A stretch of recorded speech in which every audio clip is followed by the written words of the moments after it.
Shalom, salam sejahtera bagi kita semua. Terima kasih kita bisa kembali menikmati anugerah Tuhan pada saat ini. Dan kita akan belajar tentang hal mengampuni. Nah, ini adalah materi pembelajaran pendidikan agama Kristen kelas 7 sekolah menengah pertama.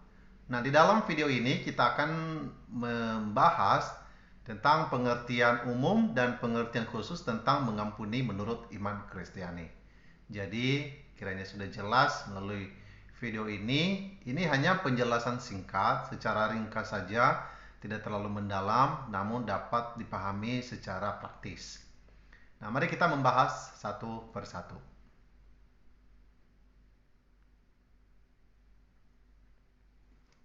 Nah, mengampuni dalam pengertian umum. Menurut Kamus Besar Bahasa Indonesia, mengampuni berasal dari akar kata ampun. Kata ampun berarti pembebasan dari tuntutan karena melakukan kesalahan atau kekeliruan, atau juga secara praktis disebut sebagai permintaan maaf.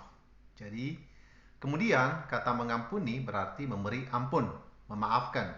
Dengan demikian, mengampuni berarti tindakan memberi maaf kepada orang lain karena salah atau keliru serta tidak mengungkitnya kembali di kemudian hari. Jadi karena seseorang mengalami kesalahan, seseorang mengalami kekeliruan, dan kita merasa tersakiti atau rugi, maka kita memberikan dia pengampunan. Nah, itu disebut dengan mengampuni. Selanjutnya, walaupun kata mengampuni ini sering sekali kita dengarkan, tapi faktanya menunjukkan bahwa tidak semua orang bisa mengampuni.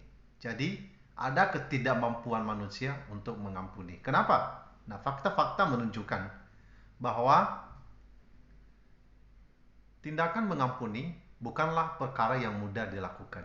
Jadi, tidak semua orang bisa memberikan pengampunan yang tulus dan ikhlas.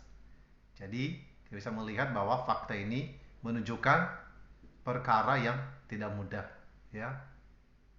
Kemudian, sebagian besar orang sulit untuk mengampuni. Ya, kita melihat banyak orang mendendam, banyak orang tidak mampu untuk mengampuni sehingga dia mengurung diri, stres dan lain segala macam. Kenapa? Karena tidak memiliki rasa untuk mengampuni. Karena sulit sekali baginya untuk mengampuni orang lain. Nah, kegagalan mengampuni adalah suatu penyakit dalam diri seseorang, seperti duri dalam daging. Jadi kalau Anda ya misalnya tertusuk satu duri, lalu duri itu tinggal dalam daging Anda, maka kita akan mengalami kesakitan. Ya, susah sekali ya. Kita tidak bisa berbuat apa-apa. Nah, ini adalah fakta-fakta yang menunjukkan bahwa seseorang itu ada ketidakmampuan untuk mengampuni. Nah, kita melihat mengapa sulit ya orang-orang itu mengampuni. Mengapa sebagian orang sulit untuk mengampuni? Nah, ini. Karena perasaan tinggi hati. Jadi, seseorang yang merasa dirinya paling hebat, ya, merasa itu paling benar, dia tidak mau ya apabila dia dituduh bersalah, ya, walaupun dia bersalah, tapi dia tidak mau. Nah, ini tinggi hati. Perasaan itu dia tidak mau mengalah. Nah, akhirnya dia tidak mau mengampuni orang lain.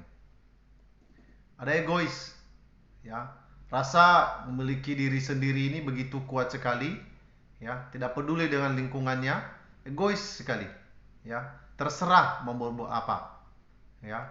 Jadi kalau misalnya seseorang itu melakukan kesalahan, ya karena keegoisannya dia tidak mau, biarin aja lah orang itu. Padahal sebenarnya dirinya itu juga tersiksa. Karena kenapa? Karena dia belum memberikan pengampunan bagi orang lain. Ada dendam. Dendam yang begitu kuat dalam diri seseorang, ya pasti membuat dia tidak bisa mengampuni. Ya, karena terlanjur sakit hati, akhirnya ada rasa dendam, kebencian terus yang terjadi. Lalu sakit hati begitu mendalam. Ada orang-orang tertentu yang disakiti, ya. Ada orang-orang tertentu yang karena merasa ya betul-betul telah sakit hati karena perbuatan seseorang, ya akhirnya dia tidak bisa melepaskan pengampunan. Dia tidak bisa memberikan pengampunan. Ya, kenapa? Karena terlalu sakit hatinya. Nah, inilah menjadi salah satu dari beberapa contoh kesulitan untuk mengampuni. Lalu ada kebencian yang begitu mendalam. Jadi seseorang yang eh, melakukan satu kesalahan kepada kita, lalu kita tidak bisa memberikan pengampunan karena kenapa? Karena kadangkala kita sangat benci kepadanya, ya. Kita tidak mau berteman, kita tidak mau bergaul dengan dia. Nah, karena rasa kebencian itu, ya kita tidak bisa mengampuni. Nah, satu kali dia melakukan sebuah kesalahan, ya, maka selamanya kita tidak selamanya kita memberikan, ya, kebencian itu terus menerus timbul dalam hati kita. Ya, ini juga salah satu, ya, mengapa kita sulit untuk mengampuni. Lalu tidak adanya kasih. Jadi mengapa sulit orang mengampuni? Karena dalam dirinya tidak ada yang namanya kasih. Ya, jadi hatinya itu, ya, selalu diberikan kecurigaan, kebencian, dendam, sombong dan lain segala macam. Sehingga seseorang itu, ya, tidak bisa memberikan pengampunan kepada orang lain. Nah, ini bahaya. Lah, akibat tidak mengampuni. Apa sih sebenarnya, ada nggak akibat? Ya, kalau kita tidak mengampuni orang lain. Ya nggak apa-apa lah, biar aja begitu. Ya, apa begitu? Nah, kita lihat.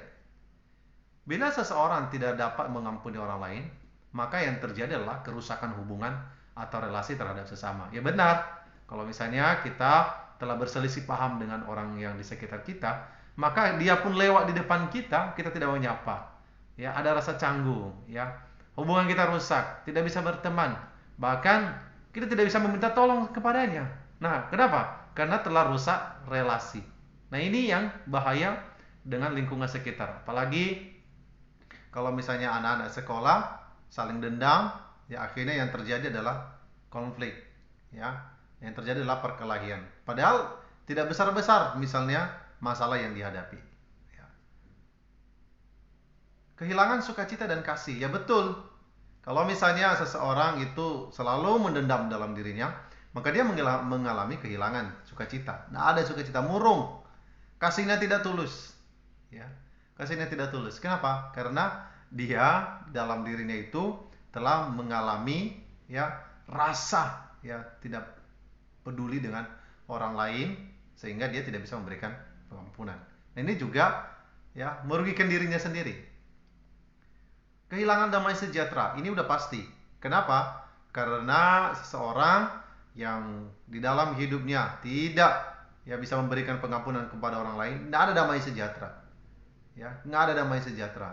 Dia selalu dihakimi oleh kesalahan-kesalahan, ataupun selalu dia pikirkan terus tentang kesalahan orang itu atau kesalahannya dia kepada orang itu. Nah, ini yang menjadi suatu hal yang terjadi kalau kita tidak mengampuni orang lain. Nah, pengertian mengampuni menurut Alkitab, kita lihat. Perjanjian Lama menjelaskan arti mengampuni dengan kata kapar dalam bahasa Ibrani. Artinya penebusan.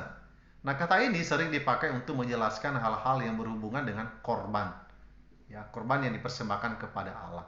Nah, kata ini juga dapat berarti pendamaian sudah terjadi. Ya, ada sesuatu hal yang sudah lewat, sudah didamaikan. Nah, ini juga kata kapar, ya. Kita bisa membaca dalam Mazmur 78 ayat 38. Nah, ketika penebusan dilakukan, maka pendamaian pun terjadi.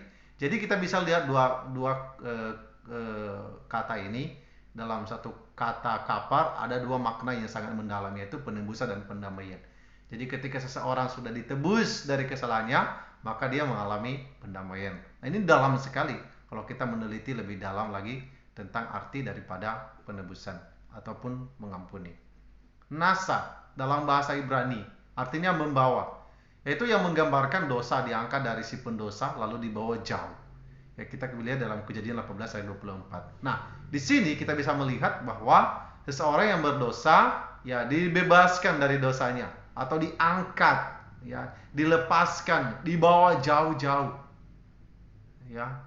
Jadi kita bisa melihat seperti Allah, ya, yang tidak mengingat-ingat dosa kita, ya, yang melepaskan daripada segala dosa kita. Nah, ini adalah suatu kata dari nasa yang membawa jauh, ya, dikeluarkan daripada kesalahan itu.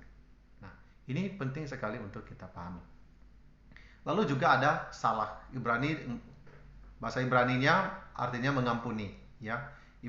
Keluaran pasal 32 ayat 32. Jadi tindakan memaafkan perbuatan yang salah. Ya. Kita bisa melihat di sini bahwa kata salah itu yaitu tindakan memaafkan perbuatan yang salah. Nah, kita bisa melihat bahwa kata dari ketiga kata ini selalu memberikan makna tentang mengampuni, memaafkan, melepaskan, ya, menebus, mendamaikan. Nah, ini semua adalah kata-kata atau suatu makna yang begitu perdalam sekali tentang mengampuni. Nah, jadi dalam perjanjian lama kita bisa melihat bahwa pengampunan menjadi suatu sentral, ya, di dalam isi perjanjian lama. Lalu selanjutnya kita melihat konsep mengampuni dalam perjanjian lama. Nah, konsep mengampuni dalam perjanjian lama tidak terlepas dari kejatuhan manusia dalam dosa. Kita lihat dalam Kejadian pasal 3 ayat 1 sampai 24. Akibat dosa, hubungan manusia dengan Allah terputus. Sebab itulah manusia membutuhkan pengampunan agar hubungan antara Allah dan manusia diperdamaikan. Jadi karena manusia sudah jatuh di dalam dosa, dia sudah melanggar peraturan, dia sudah menjauh dari Allah, dia sudah mengalami pemberontakan, ya, dia sudah melakukan suatu kesalahan yang sangat fatal sekali. Ya, Allah yang kudus, ya, Allah yang mulia tentunya tidak bisa bergaul dengan orang yang berdosa. Ya, dia memutuskan hubungan. Ya, Allah, ya, memutuskan hubungan dengan manusia sehingga ada manusia mengalami kutukan. Manusia disebut sebagai manusia pendosa. Nah, dalam hal ini perlu sekali untuk pengampunan. Ya, untuk apa? Agar hubungan manusia dengan Allah ini bisa disatukan kembali. Nah, ini adalah nanti kita lihat di dalam perjanjian baru seperti apa pengampunan itu. Dalam perjanjian lama, untuk mendapatkan pengampunan dari Allah, umat harus mempersembahkan korban kepada Allah melalui iman sebagai korban penghapus dosa. Nah, kita bisa membandingkan dalam kitab Imamat pasal 1 sampai pasal yang ke-7. Nah, di situ sudah diuraikan tentang korban-korban yang ada. Ada korban penebus salah, korban sajian, korban penghapus dosa, korban keselamatan, ya, dan seterusnya. Untuk apa sih itu sebenarnya? Untuk mengampuni, ya, untuk supaya dosa kita ini, ya, dosa-dosa yang telah diperbuat di masa lalu itu bisa dilepaskan oleh karena memberikan persembahan kepada Allah, mengakui di hadapan imam dan kepada Allah, maka dosa dihapuskan. Melalui apa? Melalui korban-korban yang dibawa, ya.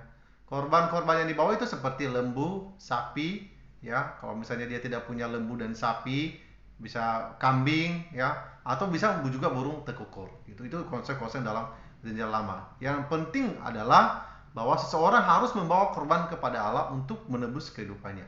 Nah, setiap kali orang berbuat dosa, ya, dia harus memberikan korban kepada Allah. Nah, ini terus berlanjut ratusan tahun, ya, terus berlanjut hal demikian. Kenapa? Karena hanya dengan jalan itu, ya, melalui darah dari korban itu lah yang bisa menghapus daripada, ya, dosa-dosa yang dilakukan. Nah, itu terus dilakukan. Lalu bagaimana dengan orang miskin? Bagaimana dengan orang-orang yang tidak punya korban? Bagaimana dengan orang-orang yang tidak mampu dan segala macam, orang cacat dan segala macam? Berarti dia tidak mendapat pengampunan dosa. Kenapa? Karena misalnya dia tidak bisa memberikan persembahan. Nah, di dalam peraturan-peraturan ini, dalam kitab Imamat pasal 1 sampai yang ke-7, sudah dijelaskan bagaimana seseorang harus mendapatkan pengampunan dosa atau keselamatan melalui korban-korban penghapus dosa. Nah, ini penting sekali untuk dipahami. Lalu konsep perjanjian baru. Nah, kalau kita melihat di dalam perjanjian lama tadi, ya, orang-orang harus membawa korban, mempersembahkan korban kepada Allah, ya. Nah, sekarang, ya, untuk mendapatkan pengampunan itu, ya, tidak terletak pada lembu, sapi, atau apa yang dipersembahkan kepada Allah. Tetapi konsep pengampunan pada perjanjian baru terletak pada anugerah Tuhan. Anugerah Tuhan dinyatakan melalui pengorbanan Kristus di atas kayu salib. Dengan pengorbanannya, manusia yang berdosa kembali memperoleh keselamatan. Jadi korban, ya, kalau yang perjalanan kita lihat korban yang disampaikan kepada Allah, yaitu dalam bentuk daging binatang atau korban bakar-bakaran. Nah, sekarang dalam perjanjian baru kita lihat korban yang sesungguhnya itu adalah Yesus Kristus yang dipersembahkan oleh Allah untuk menjadi jalan pendamai bagi manusia, sehingga manusia memperoleh keselamatan. Hanya dengan darah Kristus yang telah dikorbankan di atas kayu salib, itulah yang membuat manusia memperoleh keselamatan. Tanpa pengorbanan Kristus di atas kayu salib, tanpa Kristus mempersembahkan dirinya untuk keselamatan manusia sebagai korban keselamatan itu, manusia semua binasa. Manusia semua mengalami kebinasaan dan menuju kepada maut. Karena hanya dengan darah Kristus yang kudus, yang tidak bercacat itu, itulah yang membuat manusia bisa mengalami keselamatan. Nah, kesimpulannya adalah melalui pengampunan Allah, manusia dipulihkan relasinya antara Allah dan manusia yang telah putus. Hubungan manusia dengan dirinya sendiri didamaikan, dan hubungan manusia dengan sesama dipulihkan, sehingga terjadi perdamaian dan kerukunan. Jadi kita bisa melihat suatu konsep pengampunan yang secara umum, dan sekarang kita melihat konsep pengampunan di dalam Perjanjian Lama yang secara singkat saja disampaikan atau diringkas ini. Nah, kiranya hal itu bisa menjadi ada gambaran sedikit bahwa pengampunan Allah yang berasal dari Perjanjian Lama dalam bentuk korban yang diberikan kepada Allah, tapi sekarang dalam Perjanjian Baru atau zaman kita sekarang ini melalui anugerah Allah dalam Kristus Yesus yang telah menjadi korban bagi kita. Nah, Tuhan yang menolong kita untuk memahami semuanya ini, dan saya percaya bahwa materi kali ini setidaknya bisa memberikan penjelasan secara singkat bagaimana kita bisa mengalami pengampunan dan memberikan pengampunan kepada orang lain. Nah, Tuhan Yesus telah mengampuni kita, nah kita juga harus melakukan demikian, yaitu memberikan pengampunan kepada orang lain. Supaya apa? Supaya hubungan kita dengan diri kita sendiri ini dulu didamaikan, ada damai sejahtera, ada sukacita, ada kasih. Lalu setelah itu hubungan kita dipulihkan dan sesama kita mengalami perdamaian dan kita hidup rukun bersama. Dan itu Tuhan senang dalam kehidupan kita. Nah, kiranya melalui materi ini Tuhan yang memberikan kekuatan, semangat, dan untuk kita merasakan anugerah Tuhan melalui pengampunan. Shalom, Tuhan Yesus memberkati.